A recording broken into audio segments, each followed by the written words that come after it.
Here we are in section 5-3, exercises numbers 28 through 33. And notice it says solve, which means get by itself, for the specified variable. A little trickier. We've got to focus for this one on getting f by itself, which is right here. We're going to follow the same process we did before. Solve, number one. Do we have any parentheses? No. Do we have many f's in this case? No. So it's already been simplified for us. We now have to subtract whatever we need to get the f closer to by itself. And you're like, oh, we can subtract bn. Yeah, you need to really consider that. Can you just subtract bn from both sides? Yes, you have that power. You get to subtract anything from both sides that you want to. That is your ability to do so. So we subtract that, and we have p minus bn. It just doesn't combine, equals fx. Now, again, we're trying to get f by itself. So multiply or divide. Yeah, this is timesing the x. So divide the x on both sides, and the x now goes away, and we have f equals p minus bn all over x. And we're done. The f is now by itself. You're like, that doesn't even look like an answer. It is. F is by itself. That's what algebra does. It allows you to isolate one variable by itself. Okay, number 29. M equals 2f minus 3z over 7 for f. All right. Let's see. Ooh, that fraction looks terrible. How do we get rid of a divide by 7 if we want to simplify it? We times by 7 on both sides. Notice timesing by 7 cancels that. You now have 7m equals 2f minus 3z.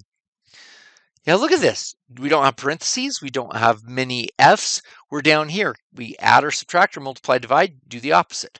So here we're going to add 3z to both sides. Add 3z. We get 7m plus 3z equals 2f. And how do we get that f by itself? We divide that 2 away. So we get f equals 7m. Let's write that a little bit better. 7m plus 3z all over 2. And again, the f is by itself, so we've completed it. Number 30, we're trying to get t by itself right now. N equals 5t minus 3p. Do we have any parentheses? No. Do we have many t's? No.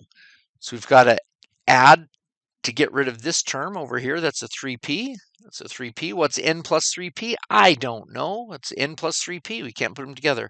It's 5t. Now we've got to get rid of that 5. So we divide by 5, and alas, t is n plus 3p all over 5. Number 31. LSA, that's the lateral. Hey, that's a formula we used for a cone. LSA equals pi RL for R. We're trying to get R by itself.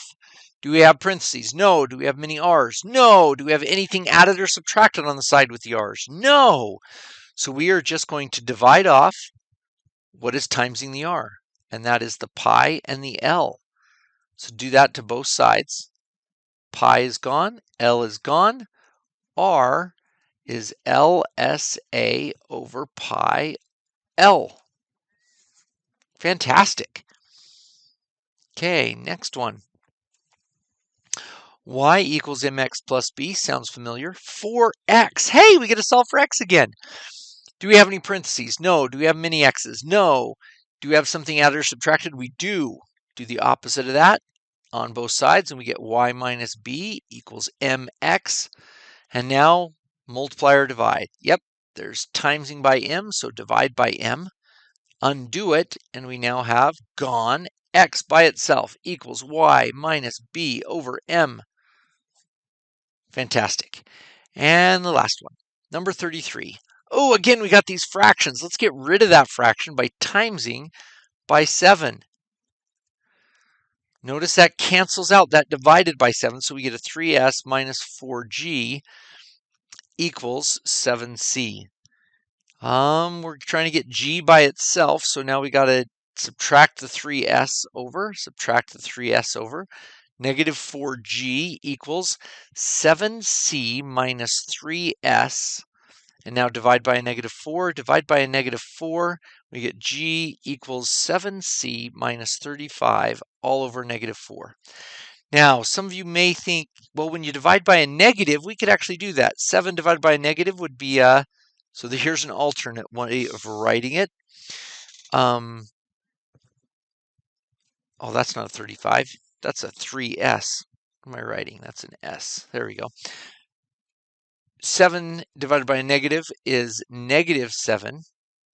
And negative 3 over negative 4 is a positive 3. So you could write a positive 3s minus a 7c over a positive 4. So that may happen in the book, and it could be either one of those. Good.